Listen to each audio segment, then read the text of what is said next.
Essula 15. Buli myaka 7 bwe giggwangako onoosumululanga. Era eno y'engeri y'okusumulula okwo. Buli abanja anaasumululanga ekyo kye yawola muliraanwa we. Takibanjanga muliraanwa we era muganda we, kubanga okusumulula kwa Mukama nga kulangiddwa. Munnaggwanga oyinza okukimubanja, naye ekintu kyonna ku bibyo ekirina muganda wo omukono gwo gunaakisumululanga. Naye tewabenga baavu gy'oli, kubanga Mukama ataalemenga kukuwa mukisa mu nsi Mukama Katonda wo gy'akuwa okuba obusika okugirya. Kyokka bw'onoonyiikiranga okuwulira eddoboozi lya Mukama Katonda wo, okukwatanga okukolanga ekiragiro kino kyonna kye nkulagira leero, kubanga Mukama Katonda wo anaakuwanga omukisa nga bwe yakusuubiza, era onoowolanga amawanga mangi naye teweewolenga. Era onoofuganga amawanga mangi naye tebaakufugenga ggwe.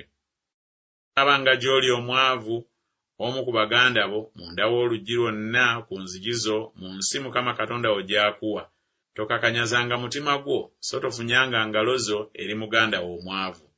Naye tolemanga kwanjuluza ngalo zo gy'ali, so tolemanga kumuwola ebinaamumalanga olw'okwetaaga kwe mu ekyo ky'abuliddwa. Weekuumenga waleme okubaawo mu mutima gwe ekirowoozo ekikodo, ng'oyogera nti omwaka ogw'omusanvu, omwaka ogusumululirwamu, gunaatera okutuuka. Eriiso lyo ne liba bbi eri muganda wo omwavu, n'otomuwa kintu, n'akoowoola Mukama ng'akuwawaabira, ne kiba kibi gy'oli. Tolemanga kumuwa, so n'omutima gwo tegunakuwalanga bw'omuwa, kubanga olw'ekigambo ekyo Mukama Katonda wo kyanaavanga akuwa omukisa mu mulimu gwo gwonna ne mu byonna by'onossangako omukono gwo. Kubanga abaavu tebaliggwaawo mu nsi ennaku zonna.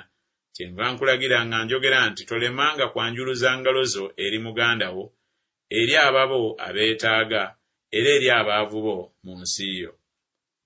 Bwe bakuguzanga muganda wo omusajja Omwebbulaniya oba mukazi Omwebbulaniya, n'amala emyaka 6 ng'akuweereza, mu mwaka ogw'omusanvu n'olyoka omuteeranga ddala okukuvaako. Era bw'onoomuteeranga ddala okukuvaako, tomutanga nga talina kintu.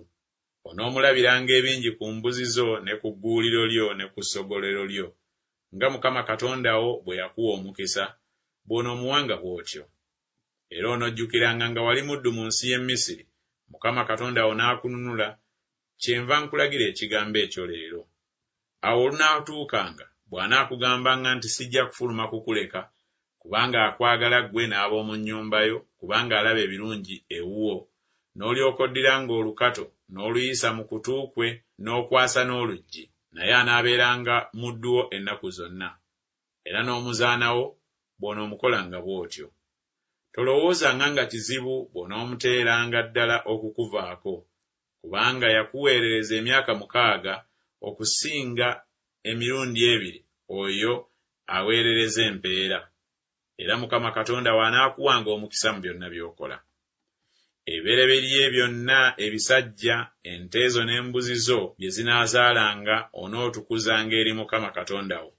Tokozanga mulimo gwonna kibereberye kya nte eyo, so tosalanga byoya bya kibereberye kya mbuzi zo. Onookiriiranga mu maaso ga Mukama Katonda wo buli mwaka mu kifo Mukama ky'alyeroboza, ggwe n'ab'omu nnyumba yo. Era bwe kinaabangako obulema bwonna, bwe kinaawenyeranga oba bwe kinaabanga ekizibe ky'amaaso, obulema bwonna bwonna obutali bulungi, tokiwangayo eri Mukama Katonda wo. Onookiriiranga munda w'enzigi zo. Abatali balongoofu n'abalongoofu banaakiryanga okwenkanankana, ng'empeewo era ng'enjaza. Kyokka tolyanga musaayi gwakyo, onoogufukanga ku ttaka ng'amazzi.